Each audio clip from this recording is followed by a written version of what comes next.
Buenos días a todos. En el día de hoy le voy a estar comentando sobre un proyecto de investigación que queremos llevar adelante en el grupo de nanomateriales del ITEMA, cuyo título es el diseño y desarrollo de baterías avanzadas de litio o sodio con electrolito acuoso o ionogel.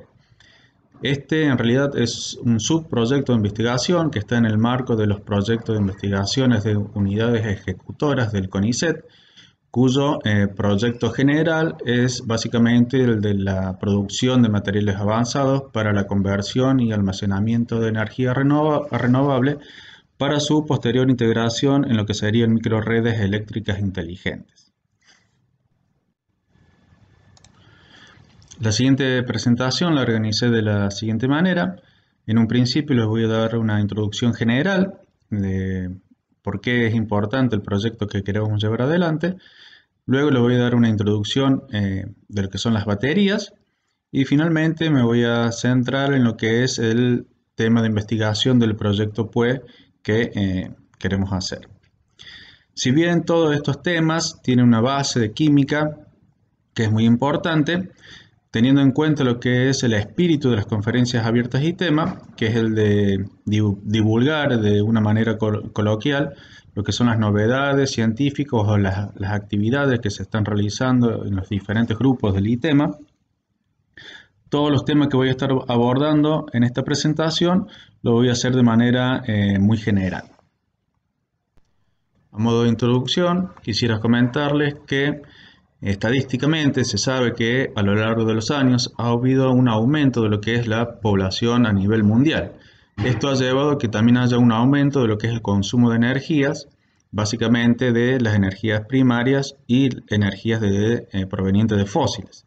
Mientras que aquellas energías que son un poco más limpias para el medio ambiente, como lo son las energías renovables y la energía hidroeléctrica, el consumo ha permanecido prácticamente constante. Bueno, esto se debe básicamente a que no ha habido un desarrollo, una inversión en lo que es este tipo de energías. Y si no hay un aumento drástico de lo que es el desarrollo de las energías renovables para cubrir lo que es la demanda energética, va a haber un aumento importante de lo que es el consumo de las energías fósiles. Y por lo tanto, va a haber un incremento de lo que es la emisión de gases con un posible efecto invernadero y se va a acelerar lo que es el agotamiento de las reservas existentes de las materias primas para hacer el consumo de energías primarias. Y esto se va a ver especialmente en lo que son los países emergentes, ¿sí? Como es el caso de la Argentina. Pero a partir del año 2018 se ha empezado a tener un poco más de conciencia en este aspecto de lo que son las energías renovables y el efecto que tienen las energías que son no renovables sobre el medio ambiente. Es por ello que principalmente en los países del primer mundo se está haciendo una política de Estado y una inversión considerable en tratar de aumentar lo que es el desarrollo de las energías renovables y hidroeléctricas para tener un consumo de energías que sean más limpias, mientras que aquellas energías provenientes del gas, carbón o que son no renovables, la idea es disminuir su consumo o su utilización o por lo menos mantenerlas constantes.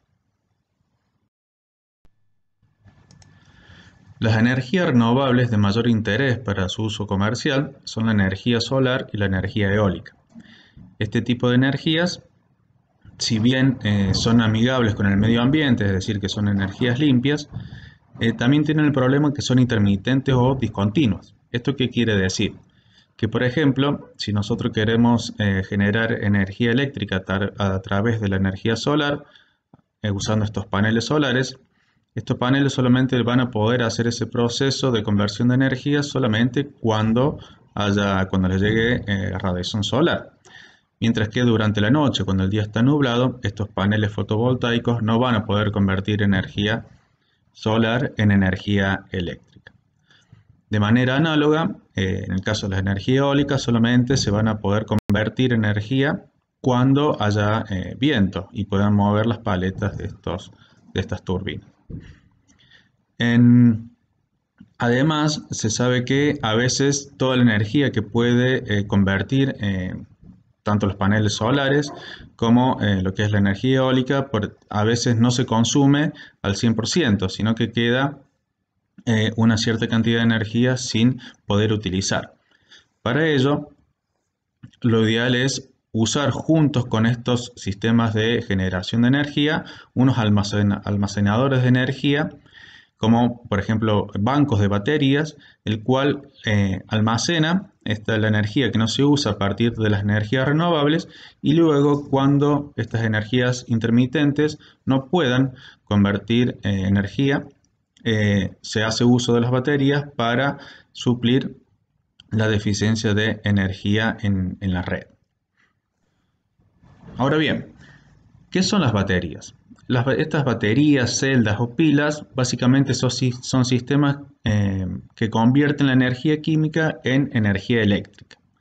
Algunos conceptos que tenemos que tener en cuenta a la hora de hablar de baterías, pilas o celdas es que consisten de dos electrodos, un ánodo y un cátodo, que suelen estar inmersos en una solución electrolito, ¿sí?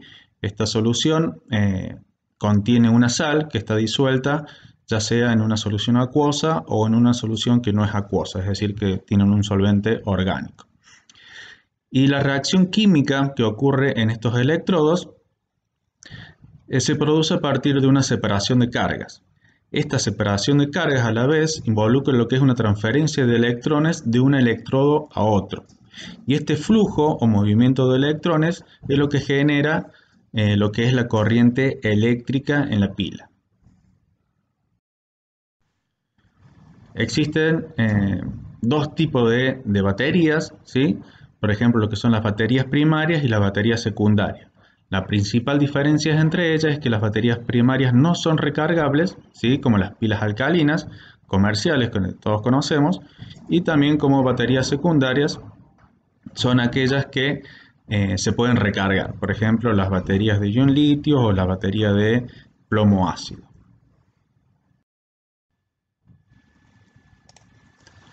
La primera batería o pila eléctrica de la cual se tiene registro histórico fue desarrollada por Alessandro Volta en el año 1800 después de Cristo. Esta batería consiste en electrodos de cobre y de zinc que están separados por un cartón que estaba previamente mojado con una salmuera o con una solución salina. Y la diferencia de potencial entre estos electrodos es de 1,1 voltios. Pero como dato curioso, se ha encontrado afuera de Bagdad, ¿sí?, unos jarros de barro que datan del año 2200 a.C. En estos jarros han encontrado lo que eran barras de hierro que estaban recubiertas por lámina de cobre y que estaban empapadas de vinagre o de vino. Lo interesante es que la diferencia de potencial entre estos electrodos es de 0,78 voltios. Así que posiblemente esta fuera la primera batería o pila que la humanidad tuvo registro. Un ejemplo de una batería primaria o pila es la denominada celda de Daniel. Esta celda fue desarrollada 36 años después del descubrimiento de Alessandro Volta. Y en esta pila podemos ver que está constituida por un cátodo de cobre, ¿sí?, que está recubierto por una malla o una placa de zinc que vendría a ser el ánodo, ¿sí? Y además estos dos electrodos están mojados por un electrolito. Y además fíjense que la forma o la arquitectura de esta celda ya también se asemeja a lo que son las pilas AA o AAA que nosotros conocemos hoy en día. Básicamente, una pila o una batería consta de 4 componentes indispensables. Un electrodo o ánodo que tiene un polo negativo, un cátodo que tiene un polo positivo, un electrolito que básicamente es una solución salina, y un separador que cumple la función de separar el ánodo del cátodo para que estos no entren en contacto y se produzca un cortocircuito. Y en esta ilustración se muestra cómo estaría funcionando lo que es la pila de zinc y cobre. Bien, esta pila primaria consta de un ánodo de zinc. En el ánodo de zinc se va a producir lo que es la reacción de oxidación, y la oxidación del zinc genera dos electrones. Estos electrones van a viajar hacia el cátodo, que tiene el polo positivo, que es un cátodo de cobre, en donde se va a consumir esos electrones para reaccionar y dar lo que es cobre metálico. Bien, y se cierra el circuito con un puente salino. ¿Sí? Este puente salino me sirve para equilibrar o balancear las cargas que pueden llegar a generarse durante la reacción de oxidación o reducción. Bien, pero lo importante que quiero remarcar aquí es que lo que va a generar esa energía eléctrica en la pila es el movimiento de electrones de un electrodo a otro.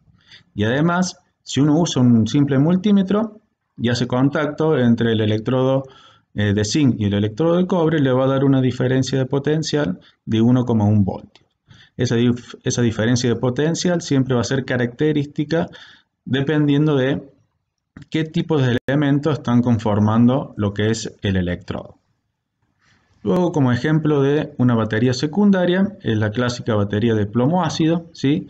Que es una batería que se puede recargar, es muy conocida, ¿sí? Ya que se usa desde hace años en los automóviles. Es una batería robusta, que es relativamente segura y por lo general tiene un precio relativamente bajo comparado con otro tipo de baterías, ¿sí? Y la ventaja que tiene este tipo de batería es que también se puede usar en un amplio rango de temperaturas. Después tiene algunas desventajas que no vamos a entrar en consideración, pero lo que tenemos que tener en cuenta es que en la batería de plomo ácido, por lo general, el ánodo de hecho es plomo metálico y el cátodo está conformado por óxido de plomo. Y la diferencia de potencial entre estos dos electrodos es de 2 voltios, ¿sí? Pero como ustedes sabrán, las baterías por lo general funcionan o necesitan tener 12 voltios o un poquito más para poder arrancar el auto. ¿Cómo se puede hacer para que estas baterías de plomo ácido tengan 12 voltios? Bueno, esto es relativamente sencillo. Simplemente lo que hay que hacer es juntar varias celdas de plomo y óxido de plomo, ¿sí? Y conectarlas y hacer una conexión en serie. Esto quiere decir que si este es un paquete de celdas de plomo ácido, ¿sí? La tenemos que conectar con otro paquete similar, pero conectando lo que vendría a ser el electrodo positivo de una de las celdas con el electrodo negativo de la otra celda, y así sucesivamente. Y como cada paquete de celda de estas tiene una diferencia de potencial de 2 voltios, al conectar 6 paquetes en series, lo que vamos a hacer es sumar cada potencial que tengan estas celdas. Hacer 6 por 2, vamos a tener que este paquete de baterías va a tener un voltaje de 12 voltios. Y además, para aumentar el amperaje, se pueden conectar varias celdas de plomo ácido, ¿sí? en paralelo, perdón, para aumentar el amperaje. Tengan en cuenta que estos diagramas, ¿sí? Simplemente me sirven a mí para ejemplificar cómo deberían ser las conexiones, pero bueno, los valores que tienen aquí no hacen referencia a lo que son los datos experimentales que tienen las baterías o la celda de plomo ácido, ¿sí? Pero bueno, a partir de una serie de conexiones, tanto en serie como en paralelo, uno puede terminar produciendo una batería con el potencial o el amperaje necesario para que se aplique en un determinado dispositivo. Otra batería secundaria muy utilizada que todo el mundo ha escuchado mencionar son las baterías de ion litio, ¿sí? En estas baterías de ion litio tenemos también un ánodo y un cátodo que están separados por una membrana o un separador polimérico, y estos dos electrodos están sumergidos en una solución de electrolito no acuoso, es decir, que en este caso están usando un solvente orgánico. Bien, y el ánodo está constituido por lo que es un carbón grafítico, ¿sí? Que el grafito es el carbón ese que está en la mina de los lápices, y podemos ver que el grafito está conformado por lo que vendrían a ser láminas de grafeno que están apiladas una encima de otra. Y el espacio que quedan entre estas láminas suelen ser del orden atómico. Bien, y por otro lado tenemos que el cátodo está constituido por pueden ser diferentes materiales cristalinos como óxido de cobalto litio, óxido de manganeso litio o fosfato de hierro litio. Estas estructuras cristalinas son un polvo, pero los cristales estos son en dos dimensiones, que son laminares, y entre las láminas de este cristal se pueden intercalar lo que son átomos de litio. Bien, cuando uno ensambla esta batería con el ánodo de carbono y el cátodo del óxido o del fosfato metal hierro, la batería está descargada. Entonces, para cargar la batería lo que hay que hacer es aplicar una diferencia de potencial y forzar el movimiento de cationes litios del cristal que están en lo que vendría a ser el cátodo y transportarlo hacia el ánodo. Y estos cationes litios se van a intercalar en lo que son las láminas de grafeno. Y a su vez se va a producir un movimiento de electrones del cátodo al ánodo. Bien. Y una vez que tengamos la batería de ion litio cargada, ya se puede comenzar a descargar haciendo, digamos, el proceso inverso. Bien, pero bueno, básicamente así funciona lo que son las baterías de ion litio. Y aquí en estas tablitas se muestran a forma de resumen algunas características de baterías primarias y secundarias comerciales más conocidas.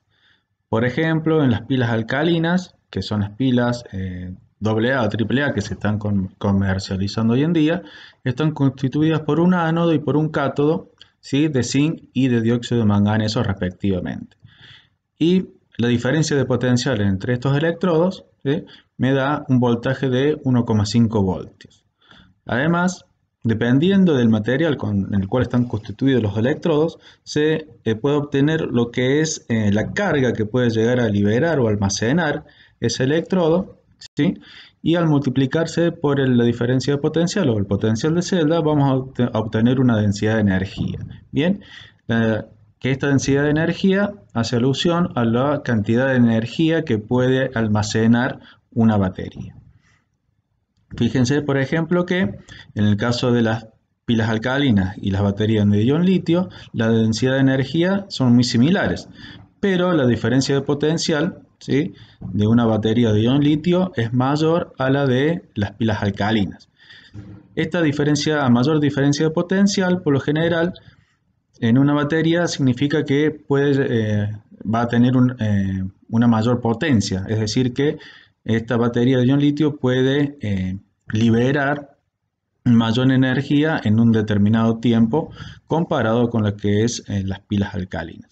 Así, a veces las pilas o las baterías de ion litio se pueden utilizar para lo que son trabajos donde se demanda mayor cantidad de energía en un determinado tiempo. También hay que tener en cuenta que para obtener una diferencia de potencial en las baterías que sean mayor a 2 voltios, ya necesitamos trabajar con electrolitos que son no acuosos o electrolitos orgánicos. En cambio, para aquellas baterías o pilas que tengan una solución acuosa, por lo general no van a superar lo que es una diferencia de potencial de 2 voltios. En las siguientes transparencias ya vamos a estar discutiendo un poco más la importancia del uso de un electrolito acuoso o no acuoso. Lo que sí es cierto es que a partir de lo que fue la comercialización de la primera batería de ion litio en el año 1991 por la empresa Sony, se produjo lo que fue una revolución en el mercado de los dispositivos inalámbricos, bien, o dispositivos portátiles, como son las cámaras fotográficas, computadoras portátiles, celulares y también herramientas que no tienen cable, es decir, herramientas inalámbricas. Los avances de lo que fue la batería de ion litio también trajo consigo nuevos proyectos, como por ejemplo la de la producción de automóviles con motores a combustión, bien, que actualmente ya se están comercializando. Y además, estas baterías ahora se pueden utilizar para lo que es el almacenamiento de energías renovables, ¿sí? A partir de la fabricación de lo que son casas o bancos de baterías que pueden almacenar una gran cantidad de energía proveniente de lo que son los sistemas de conversión de energía, ya sea solar, como en este ejemplo, o energía eólica.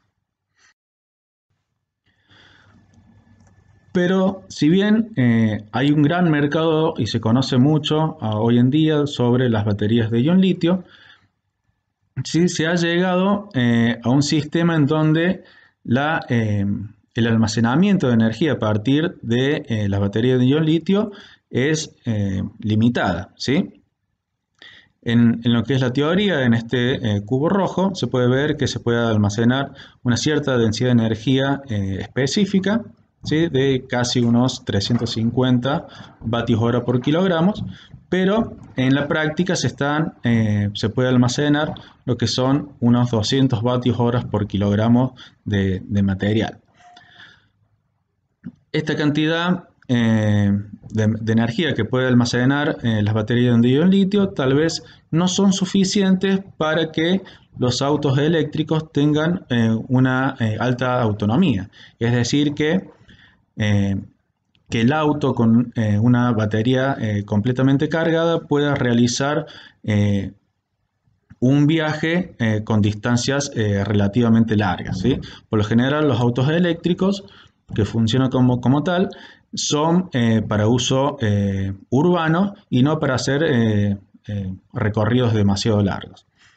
Y para ello se han empezado a innovar en nuevos tipos de baterías, como son las baterías de sodio-azufre o de litio-azufre, ya que estas presentan una mayor densidad de energía, ¿sí?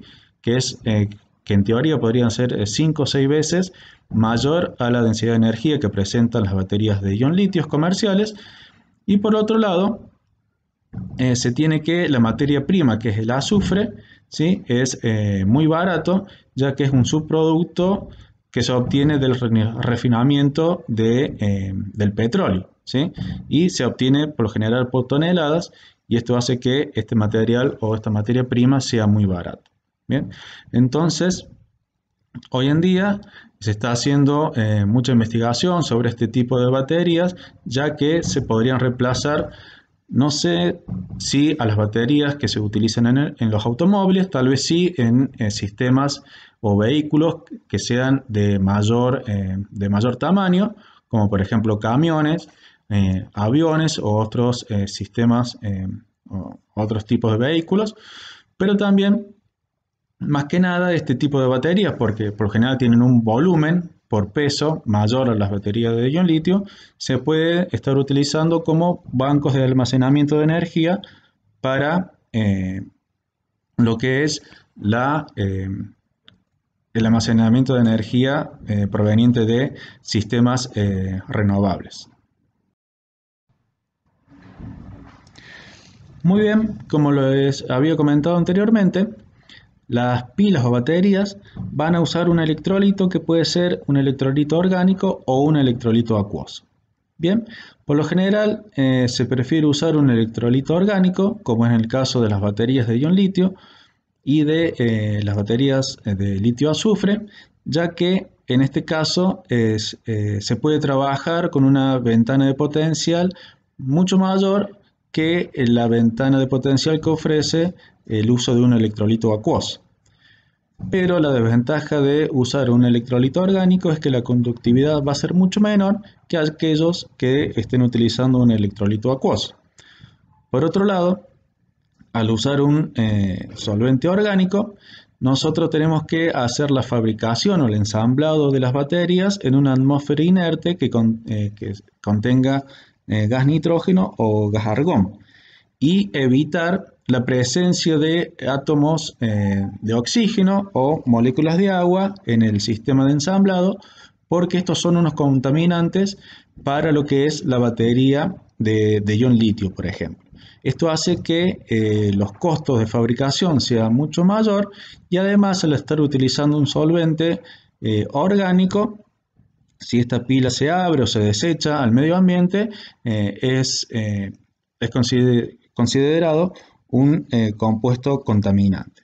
Bien, en cambio, en las baterías que usan un electrolito acuoso serían de más fácil fabricación, de bajo costo y además como estoy usando agua como solvente, pues es más amigable para el medio ambiente que las baterías que utilizan un electrolito orgánico.